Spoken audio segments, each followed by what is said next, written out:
Hi, my name is Kajal and I welcome you all to Castrology. क्या आपको भी कार्तिक मास के स्नान और दान के नियमों का देर से पता चला? क्या आप वही हैं जो अपने बिजनेस की वजह से, चाहे आपकी प्रोफेशनल लाइफ की बिजनेस हो, चाहे आपकी पर्सनल लाइफ की बिजनेस हो, चाहे आपकी बीमारी हो, चाहे आपकी तबीयत हो, उस वजह से आप कार्तिक मास का जो लाभ है, जो फ़ायदा है वो नहीं उठा पा रहे, आप ब्रह्म मुहूर्त में नहीं उठ पा रहे, आप उस तरीके के स्नान और दान की एक्टिविटीज़ नहीं कर पा रहे, तो ये वीडियो आप ही के लिए है। इस वीडियो में मैं बताऊंगी कि कैसे सिर्फ 5 दिनों तक की एक्टिविटीज़ करके 5 दिनों तक का नियम कानून मानकर आप उतना ही फ़ायदा उठा सकते हैं जितना कि पूरे कार्तिक महीने में फ़ायदा होना चाहिए या होता है। तो बने रहिए इस वीडियो में मेरे साथ, ताकि मैं आपको ये बता पाऊँ कि ये भीष्म पंचक व्रत कैसे इसकी उत्पत्ति हुई, किसने इस व्रत के बारे में जिक्र किया था, इसे भीष्म पंचक व्रत क्यों कहा जाता है, इसको हमें कैसे करना है, कुछ उपाय भी बताऊंगी जो कि अनमैरिड गर्ल्स और बॉयज़ कर सकते हैं जो शादी अपनी करवाना चाहते हैं। तो चलिए शुरू करते हैं। सबसे पहले तो हम इस बारे में बात करेंगे कि ये भीष्म पंचक व्रत इसको क्यों कहा गया।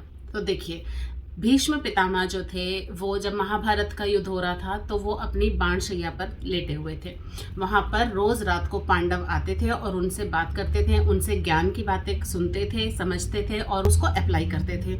अब इसी दौरान उन्होंने बात करी कार्तिक मास के शुक्ल पक्ष की एकादशी से लेके कार्तिक मास की पूर्णिमा तक के एक व्रत के बारे में, एक रिचुअल के बारे में। उसमें उन्होंने ये जिक्र किया कि जो भी व्यक्ति कार्तिक मास में नियम और धर्म नहीं मान पाया, या उसको देर से पता चला, या वो अपनी तबीयत या बीमारी के चलते या घर में किसी भी तरीके की बिजनेस के चलते वो नहीं कर पाया, तो वो व्यक्ति कैसे इन 5 दिनों में नियम और संयम का पालन करके सभी धर्मों का जो जो हमारे नियम हैं इस 5 दिन के व्रत के, उसको पालन करके वो उतना ही पुण्य कमा सकता है, उतना ही लाभ ले सकता है जितना कि किसी भी व्यक्ति ने पूरे कार्तिक मास में नहाकर और नियम मानकर उसका पुण्य कमाया है।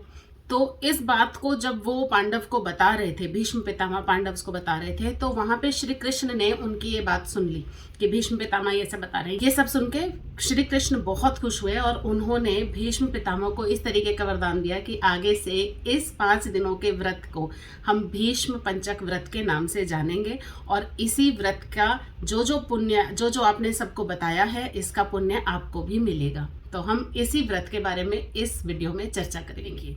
इस भीष्म पंचक व्रत में हमें करना क्या है? सबसे पहले तो आपको ब्रह्म मुहूर्त में उठना है। 5 दिन आपको इस चीज़ का पालन करना है। आपको 4 बजे से 5 बजे के बीच में उठकर स्नान कर लेना है।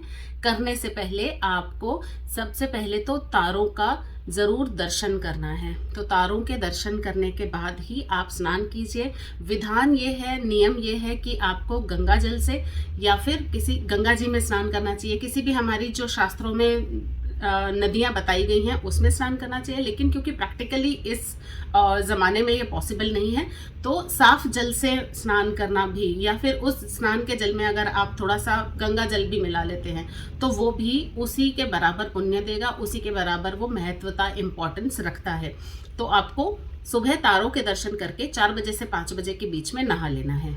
इसके बाद आपको तुलसी माता के पास जाना है। तुलसी जी जो आपने अपने घर में स्थापित की हुई हैं, नहीं है तो आप आज ही ले आइए और उनकी पूजा करना स्टार्ट कीजिए। तुलसी माता की सेवा कैसे करनी है, उनको लगाने का, उनके और रिलेटेड जितने भी नियम हैं, उसके लिए मैंने एक अलग से एक वीडियो बनाया, उसको मैं यहाँ पे टैग कर दूंगी, आप उसे जाके देख सकते हैं। तो आपको तुलसी माता को आज ही ले आना है अगर आपके पास नहीं है, और उनकी सेवा करनी शुरू करिए। तुलसी का पौधा आपको नहीं मिल रहा, या आपके घर में नहीं चलता है, या आप जिस एरिया में, जिस ज्योग्राफी में रहते हैं वहाँ पे तुलसी का पौधा नहीं पनप पा रहा है, तो उससे रिलेटेड उसके ऑल्टरनेटिव्स क्या है वो भी आपको इसी वीडियो में मिल जाएंगे। आप उसे देख सकते हैं, उसका डिस्क्रिप्शन बॉक्स में भी आपको लिंक मिल जाएगा। तो तुलसी जी की आप नहा लिए, उसके बाद आपको तुलसी जी के पास जाना है। वहाँ पर जाके आपको एक दिया जलाना है। दिया आप तिल के तेल का या देसी घी का जला सकते हैं। अगर मिट्टी का आप दिया जला रहे हैं, जो हम दिवाली पे दिए लेते हैं, तो आप ये इंश्योर कीजिए कि आपको रोजाना एक फ्रेश दिया लेना है, उसको जलाइए। या फिर आप आटे का दिया जला सकते हैं, वो भी आपको फ्रेश आटे का दिया बनाना है और उसको जलाना है, तो उसको जलाइए। उसके बाद आपको तुलसी जी की कथा पढ़नी है। तुलसी जी की कथा आपको इंटरनेट पे बड़ा इजीली मिल जाएगी। आप सिर्फ सर्च कीजिए तुलसी जी की कथा, कार्तिक माह में तुलसी जी की कथा आपको बहुत इजीली मिल जाएगी। आप उसको पढ़िए। आप तुलसी जी के कथा सुनने के बाद आप उनकी आरती कीजिए। जो आपने दीपक जलाया है उससे तुलसी जी की आरती उतारिए और उसके बाद आपको आकाश दीप में भी दान करना है, आकाश दीप जलाना है। आकाश दीप क्या होता है? आकाश दीप मतलब कि आपने खुले आसमान के नीचे एक दिया जलाया, क्योंकि जिस टाइम आप नहाएंगे ब्रह्म मुहूर्त में, उस टाइम पे सूर्योदय हुआ नहीं है, सूर्योदय होगा। तो इसका मतलब कि आसमान में अभी भी अंधेरा है, पूरे ब्रह्मांड में अभी भी अंधेरा है। तो आप उस आकाश दीप को जलाएंगे और उस आकाश दीप को आकाश की तरफ रखकर, आसमान की तरफ रख के, खुले आसमान के नीचे जलाकर आप एक तरीके से आकाश के अंधकार को दूर कर रहे हैं। इसका पुण्य भी आपको बहुत ज़्यादा मिलता है। कार्तिक मास में ये आकाश दीप करने का अलग ही महत्व है। आकाश दीप जलाने के अलावा आपको और भी जगह दिए जलाने चाहिए। आप जला सकते हैं किसी भी नदी के किनारे पे, किसी भी एकांत स्थान पे, किसी भी अंधेरे वाले स्थान पे। आप मंदिर में दिए जला सकते हैं, पीपल के पेड़ के नीचे दिए जला सकते हैं। आप अपने घर के बैकयार्ड में, जो आपके घर का पीछे का कोई गली हो सकती है, पीछे का बैकयार्ड हो सकता है, पीछे का कोई ऐसा एरिया हो सकता है जहाँ पे बहुत कम लाइट है या अंधेरा रहता है, आप छत पे दिए जला सकते हैं। तो आपको दिए बहुत ज़्यादा जलाने चाहिए। तो कार्तिक शुक्ल पक्ष की एकादशी से, जिसे हम प्रबोधनी एकादशी या देवउठनी एकादशी भी कहते हैं, वहां से लेके आपको कार्तिक पूर्णिमा तक, जिसे हम देव दिवाली के नाम से भी जानते हैं, इन 5 दिनों का बहुत महत्व है। आप खूब दिए जलाइए, आप हर जगह प्रकाश करने की व्यवस्था कीजिए, आप हर जगह कोशिश कीजिए कि लाइट हो। ये सब करने से आपको बहुत ज्यादा पुण्य प्राप्त होता है। अब हम वापस उस टॉपिक पे आते हैं कि फर्स्ट स्टेप आपने नहा लिया, सेकेंड स्टेप आपने तुलसी जी की कथा सुन ली, थर्ड स्टेप आपने आकाश दीप का दान कर दिया, फोर्थ आपको करना है कि आपको वहीं पर बैठ के किसी न किसी मंत्र का जाप करना है। जाप हम विष्णु जी से रिलेटेड मंत्र का जाप करेंगे। वो मंत्र हो सकता है ओम नमो भगवते वासुदेवाय, क्योंकि ये 11 अक्षरीय मंत्र है, बहुत ज्यादा अच्छे प्रभाव है। इसके अलावा आप ओम विष्णुवे नमः, दोनों यहाँ पे आपको दिखाई दे रहे होंगे, आप इन दोनों में से कोई भी एक मंत्र का जाप कर सकते हैं। 108 टाइम्स आपको जाप करना है।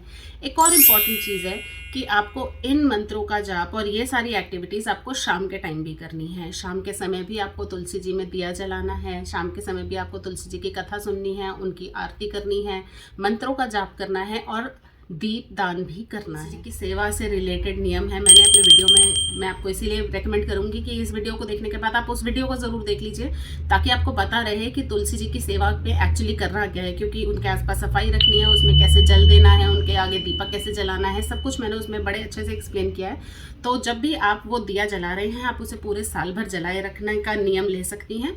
आप शाम को दिया ज़रूर जलाइए और उसमें केसर के कुछ धागे, एक लौंग डाल देने से आपकी मनी रिलेटेड प्रॉब्लम बहुत अच्छे से सॉर्ट आउट हो जाती है, बहुत जल्दी खत्म हो जाती है। तो ये मेरा एक वीडियो रिलेटेड था कि हम पंच भीष्म व्रत का कैसे फ़ायदा उठा सकते हैं, वो क्या होता है। आई होप आपको इस वीडियो से बहुत मदद मिली होगी। और जो भी अगर आपके क्वेश्चंस हैं उसको अगर आप कमेंट सेक्शन में लिखेंगे तो मैं उसका आंसर आपको ज़रूर करूँगी। मैं मिलती हूँ आपसे अपने अगले वीडियो में। Till then be logical, avoid superstition, follow astrology.